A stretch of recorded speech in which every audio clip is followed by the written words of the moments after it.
नमस्कार किसान भाइयों, मैं कमला प्रसाद मौर्य सोनभद्र उत्तर प्रदेश से। आज मैं आ गया हूँ मिर्ज़ापुर ज़िले में। मिर्ज़ापुर ज़िले का ये देवरी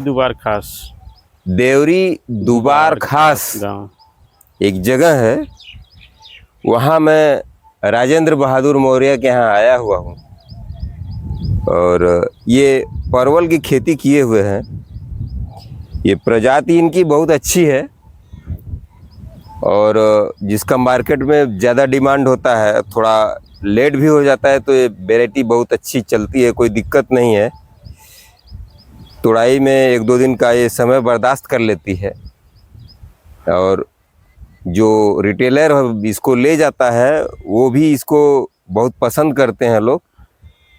तो मैं इनके प्लाट पर आ गया हूँ, तो ये कब से खेती कर रहे हैं ये जानने का प्रयास करूंगा। वैरायटी अच्छी है तो ये मैं आप लोगों को दिखाने का प्रयास कर रहा हूँ। तो सबसे पहले मैं आपको फसल दिखा देता हूँ, उसके बाद राजेंद्र भैया से मैं बात करता हूँ।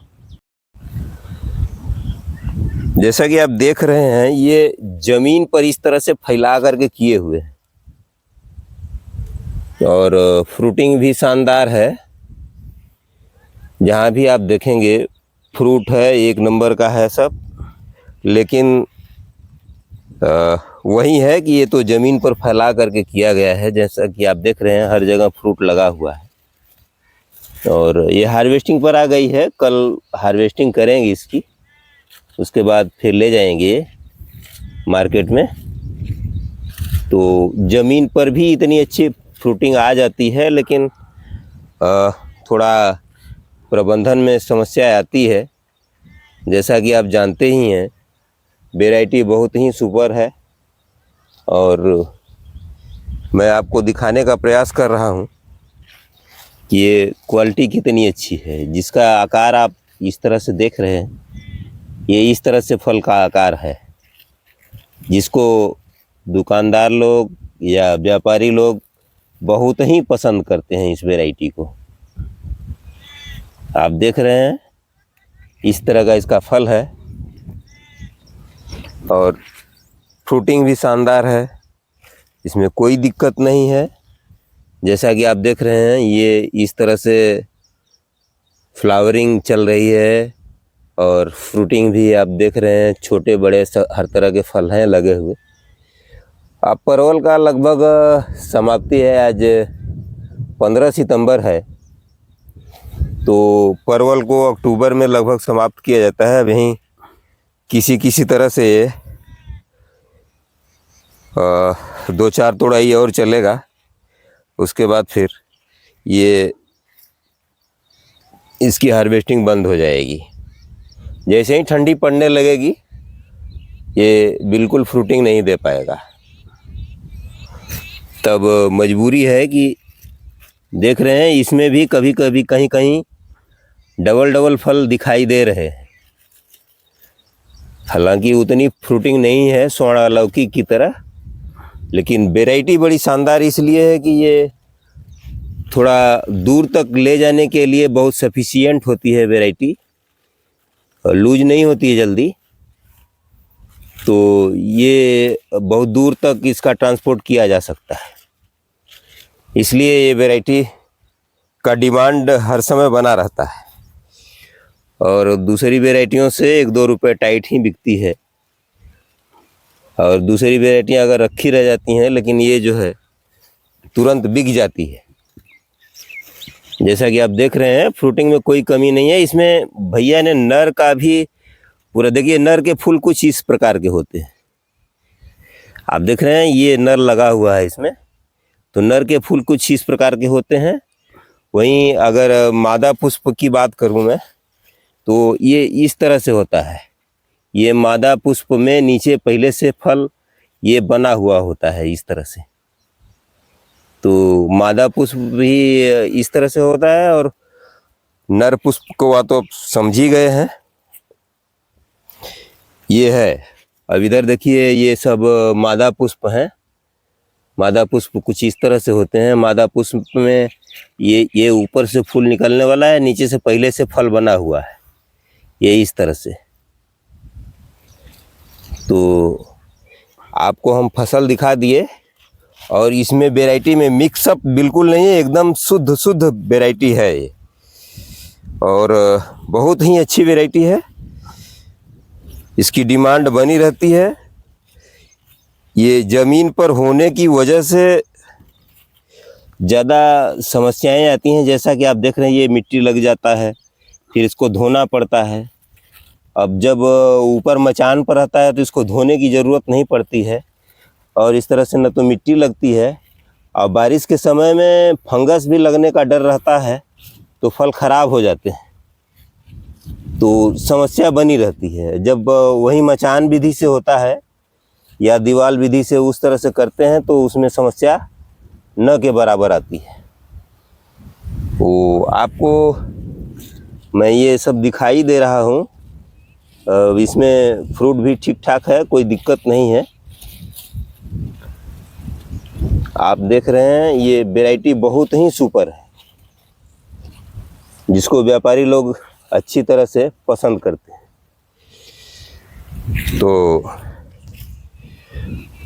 हम आपको फसल दिखा दिए।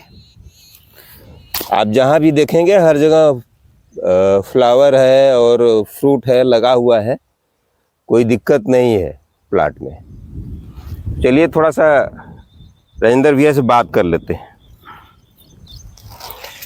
तो सबसे पहले आपका मैं अपने चैनल पर टॉपर किसान पर स्वागत करता हूं, और आपका पूरा परिचय जानना चाहता हूं। मेरा नाम राजेंद्र बहादुर मौर्य है। मैं देवरी दुबार खास ग्राम और तहसील मड़िहान का निवासी हूं, जिला मिर्ज़ापुर। जी, तो ये आपकी इस परवल की खेती कब से कर रहे हैं आप? ये परवल की खेती पिछले साल से मैंने किया। इसके पहले मैंने खाने के लिए लगाया था, देखा यहाँ फल बहुत अच्छा आ रहा है जी, और इसलिए सोचा कि खेती क्यों न किया जाए, तो खेती किया इसका। तो थोड़ा सा आप लगाए थे तो उसी से इसको बढ़ा लिए? हाँ, उसी से बढ़ा लिए। 3 पौधे से पूरे 10 बिस्वे में कर लिए। पूरे 3 पौधे से आपने 10 बिस्सा में इसको कर लिया। हाँ। वास्तव में आप कर्मठ किसान हैं, और ऐसे ही लोगों को सफलता मिलती है जो हर जगह अपना अवसर ढूंढते हैं कि कहाँ से हमको अवसर मिल जाए, और उन्हीं लोगों को सफलता मिल सकती है जो लोग भगवान ईश्वर अल्लाह के सहारे रहते हैं। उनको कहीं कुछ नहीं मिलने वाला है, जो भी मिलेगा वह मेहनतकश लोगों को और सही समय पर सही विचारों का इस तरह से जब आप इम्प्लीमेंट करेंगे, धरातल पर उतारेंगे, तभी आपको सफलता मिलेगी। तो भैया पिछले साल आपने कितना में किया था? 5 बिस्वा में किया था, और इस साल 5 बिस्सा और बढ़ाए? और बढ़ा लिए। अच्छा अच्छा। तो एक बार में हार्वेस्टिंग कितना करते हैं? 5 बिस्सा करते हैं कि 10 बिस्सा पूरा कर लेते हैं? 5 बिस्वा करते हैं एक बार में। अच्छा, एक बार में 5 बिस्वा करते हैं। तो इस बार आप 5 बिस्वा हार्वेस्टिंग करके ले गए थे, शायद आज ही बेच कर आए हैं। हाँ, जी बेचे हैं। तो हार्वेस्टिंग 5 बिस्वा में कितना हुआ था आपका? 1 कुंटल 25 किलो हुआ था। अच्छा, 1 कुंटल 25 किलो। तो कल इसकी हार्वेस्टिंग करेंगे, मुझे लगता है उससे इसमें ज़्यादा निकलेगा। हाँ, इसमें ज़्यादा निकलेगा। अच्छा, तो 1 साल का पौधा था, ये 2 साल का पौधा है। ये 2 साल का पौधा है। 2 साल का है। तो इसमें क्या उम्मीद है, ये 1.5 कुंटल से ऊपर जाएगा? 1.5 तक जाएगा ये। 1.5 कुंटल के ऊपर जाएगा। 1.5 के ऊपर। तो आपको कैसा लगा इसकी खेती, परवल की खेती का क्या मतलब स्थिति है? इसको किसान किस तरह से ले सकते हैं, और इसमें क्या क्या व्यवस्थाएं देनी पड़ती हैं, थोड़ा इसके विषय में आप हमको समझाएंगे? ये परवल की खेती ऐसी है कि इसमें मेहनत बहुत कम है, और बीज का एक तरह से न के बराबर है। एक बार आप ला देंगे बीज तो हमेशा के लिए आपका हो जाएगा। जी, पौधे से ही जड़ आप से अपना बढ़ा लेंगे। हाँ, बढ़ा लेंगे। जी जी। और इसमें दवा भी बहुत कम लगता है। अच्छा, मान लीजिए कि आप हफ्ते में एक बार या 15 दिन में एक बार इसमें दवा चला देंगे, पर्याप्त है। पर्याप्त है। हाँ, महीने में 1-2 बार टॉनिक चला दीजिए कोई। अच्छा अच्छा, इतना सफिशिएंट है। तो खाद वोद कब कब देते हैं आप इसको? खाद इसमें जब मिट्टी चढ़ाते हैं, हाँ, फरवरी में, जी। हाँ, तो कंपोस्ट खाद देते हैं साथ में, और डीएपी। कंपोस्ट इतना में कितना दे देते हैं करीब 10 बिस्सा में? 10 बिस्सा में मान चलिए 4 टाली लग जाता है। 4 टाली दे देते हैं। हाँ, 4 टाली। ये तो अच्छा करते हैं आप। हाँ। तो फिर ये मान लीजिए जिसे ये पहले का लगा है, तो इसमें फ्रूटिंग कब से शुरू हो गई है शुरुआत में? यह 1 अप्रैल से हो गया था। 1 अप्रैल से? हाँ, 1 अप्रैल से। मतलब मार्च में फ्रूटिंग नहीं आ पाई? मार्च में नहीं, मार्च में फ्रूटिंग था लेकिन इतना नहीं था कि मार्केट जाए। अच्छा, अप्रैल खाने में- पीने के लिए निकलने हाँ, लगा? हाँ, मार्च अच्छा, की स्टार्टिंग में ही शुरू हो जाता है, लेकिन अच्छा। अप्रैल में मार्केट में जाना शुरू हो। अच्छा अच्छा अच्छा।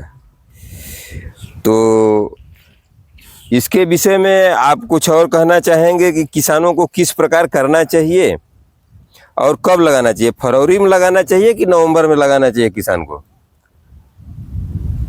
ये फरवरी में भी लगेगा, थोड़ा लेट हो जाएगा। अच्छा। अगर उसके पहले लगा देंगे आप दिसंबर जनवरी में, हाँ तो ज़्यादा अच्छा रहेगा। हाँ, नवंबर दिसंबर में लगा देंगे तो अच्छा रहेगा। हाँ, अच्छा रहेगा। अच्छा अच्छा। तो ये कितने दिनों पर आप एक बार हार्वेस्टिंग करते हैं?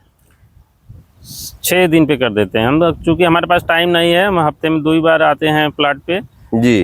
तो इसलिए हम 6 दिन पे करते हैं। 6 दिन पर हार्वेस्टिंग कर देते हैं? हाँ, 6 दिन पे कर देते हैं। अच्छा अच्छा। तो आप जॉब वॉब करते हैं क्या? हाँ, हम अपना जॉब करते हैं, फोटोकॉपियर का रिपेयर, मेंटेनेंस और कंज्यूमेबल सप्लाई का काम करते हैं। अच्छा पहले अच्छा। हम कंपनी में यही काम करते थे, HCL इन्फो सिस्टम लिमिटेड में। जी। तो छोड़ के अपना फर्म पे करते हैं, अब साथ में खेती का भी काम करते हैं। तो ये तो एक तरह से बहुत बड़ी बात है, क्योंकि जो लोग जॉब में होते हैं वो खेती को लगभग न के बराबर समझते हैं, अपना खेत बटाई पर दे देते हैं। लेकिन आप जॉब करते हुए भी आप खेती को इतना समय दे रहे हैं, बहुत बड़ी बात है। और आप 2 दिन ही हफ्ते में समय देते हैं, उसके बावजूद आप मेंटेन कर लेते हैं। तो इसके लिए आपको ढेर सारी शुभकामनाएं, और इसी तरह से आप कर्मठता से लगे रहें और सफलता अर्जित करते रहें, और दिन दुना रात चौगुना आपकी तरक्की होती रहे, यही हमारी कामना है। धन्यवाद। तो अब इसमें रोग कोई लगता है कि नहीं? रोग तो कोई उस तरह का नहीं लगता है। इसमें नेमेटोड एक रोग लगता है जड़ में। जी तो जी। उसके लिए मट्टी चढ़ाते समय नीम की खली दे देते हैं। नीम की खली दे देते हैं? हाँ। अच्छा अच्छा। निमेटोड के लिए एक दवाई, एक नुस्खा मैं बताऊंगा आपको, उसका भी इस्तेमाल कर सकते हैं। इधर जो जिसको आक या मदार कहते हैं, हाँ, होता है मदार। तो उसकी पत्तियों को आप तोड़ करके गर्मी में उसको सुखवा लें, उसका पाउडर बना लें। तो करीब करीब 10 बिस्सा के लिए वो 7 किलो पाउडर पर्याप्त होता है। एक बार डालेंगे तो उस साल तो नहीं आएगा, फिर 2-3 साल लगातार डालेंगे तो उस खेत से निमेटोड गायब हो जाएगा। इस नुस्खे को भी आजमा सकते हैं। ये बहुत महंगा नहीं है, थोड़ा मेहनत का काम है। ये जहाँ भी मिले गाड़ी से अपना ढो करके ले आकर के सुखवा करके उसका पाउडर बना करके रख दीजिए आराम से। और परवल के खेत में, जिसमें निमेटोड की शिकायत सबसे अधिक होती है और बर्बादी ज़्यादा होती है किसान की, तो इसमें इसका प्रयोग ज़रूर करना चाहिए। और जहाँ तक हो सके ऑर्गेनिक रूप से अगर आप इसका प्रबंधन करेंगे तो ज़्यादा लाभ रहेगा। एक चीज़ दूसर का सलाह मैं आपको ये देना चाहता हूँ कि आप निश्चित रूप से इसको चढ़ाने का प्रबंध कीजिए। अगर आप चढ़ाएंगे तो हो सकता है गर्मी में थोड़ा बहुत आपको कम फ्रूटिंग मिले, लेकिन बारिश के समय में आप इसको कई रोग बीमारियों से और कई समस्याओं से आप बचा लेंगे और पर्याप्त आपको फ्रूटिंग मिलेगी। और दूसरा चीज़ ये है कि आप जब भी परवल की खेती करते हैं तो परवल में हर 15 दिन पर 20 दिन पर इसको खुराक की ज़रूरत होती है, चूँकि लगातार फ्रूटिंग देता रहता है। जैसे आप एक बार धान गेहूं में फ्रूटिंग लेने के लिए, एक बार उत्पादन लेने के लिए कई बार खाद देते हैं, तो उसी प्रकार से जितनी बार आप हार्वेस्टिंग करेंगे मान लीजिए तब तक उसको ज़रूरत पड़ती है, लेकिन कम से कम 15 दिन में एक बार तो आपको देना ही है। हम्म, और इन सारी बातों का ध्यान में रखते हुए अगर आप करेंगे, उसमें विशेष रूप से NPK जो है उसका उसका जो है आप उपयोग जरूर किया करें। और अगर आप ड्रिप से करते हैं तो ड्रिप से और ज़्यादा आपको फ़ायदा रहेगा कि ड्रिप से आप जब चाहेंगे तब आप उर्वरक दे लेंगे, और इसका प्रबंधन आप करें तो आपको ज़्यादा फायदा हो सकता है। तो इसके विषय में क्या है आपकी राय है? आगे आप क्या प्रबंध करना चाहेंगे? अब आगे हाँ ड्रिप में थोड़ा प्रॉब्लम है, दवा उठा नहीं पाता। अच्छा, तो इस साल ठीक करा के ड्रिप से दिया करेंगे आगे। ड्रिप से देंगे तो आपका उत्पादन लगभग 1.5 गुना या 2 गुना हो जाएगा और आपको लाभ होगा। तो इस वैरायटी के अलावा भी कोई लगाना चाहते हैं क्या? हाँ, एक और लगाना चाहते हैं, स्वर्ण अलौकिक। स्वर्ण अलौकिक। अच्छा अच्छा, देख के चलिए। आया हूँ एक भाई के प्लाट पे, हमें बहुत अच्छा लगा। अच्छा, आप गए थे देखने? हाँ, गए थे देखने। अच्छा अच्छा, उसमें फ्रूटिंग थोड़ा ज्यादा दिखा हमें। हाँ हाँ, तो बिल्कुल लगाइए आप। लेकिन ये वैरायटी भी आपकी बहुत सुपर है। इसका सही से प्रबंधन करेंगे तो इसमें कभी आपको नुकसान नहीं होगा, जब भी देगी आपको फायदा ही देगी। और नर का जो रेशियो है 9+1 का, उसको आप बना कर रखेंगे तो आपको ज़्यादा फायदा रहेगा। तो हमको लगता है लगभग हर तरह से हम आपसे बात कर चुके हैं हर मुद्दे पर।